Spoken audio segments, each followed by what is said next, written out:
After the rain has fallen, there'd still be love in the world, says Sting. Antoine Lewis on the Food and Book Show, our last leg of conversation. This is Good Morning Mumbai with Rishi K. Radio One. So you went Italian wine tasting. What was that? I attended a wine tasting at the Italian consulate. It had been organized by the Italics Club, and this is a new wine club.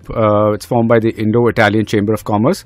The aim is to promote knowledge of Italian wines in India, and the club has been organizing workshops, wine tasting for members, different cities. And this time they focused on a winery in Friuli in northeastern Italy. Very unusually, they actually got the owner of the winery, Marco Felluga Wines, and his daughter to introduce the winery and speak about the wines. So is Friuli known for a particular type of wine, or is it just like any other Italian wine? Good question, Rishi. Italy is broken up into many regions, and each one does a different style of wine based on local grapes.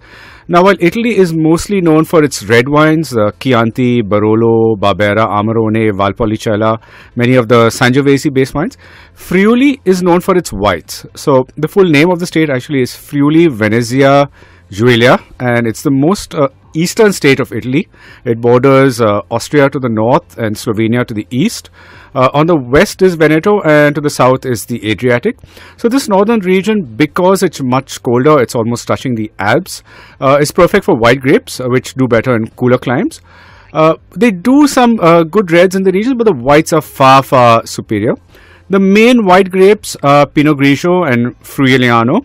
So interestingly, Friuliano used to be called Tokaj Friuliano, but in 2006 the Hungarian government got the right to exclusively use the name Tokaj, which is a sweet wine associated with Hungary. So in Italy the name was amended to Friuliano. However, they also do international varieties like Chardonnay and Sauvignon Blanc, and these wines are excellent as well. Well, tell us about the winery itself, Marco Felluga. So that's right. So we had Roberto Felluga, who represents the fifth generation of the family, taking us through the wines. Now, most whites need to be drunk fresh within 3 to 5 years of the vintage, but some of these wines can actually be aged because they've been barrel fermented as well. So we started with a very zingy Colliano Friulano, lots of refreshing acidity, high alcohol, but very well integrated.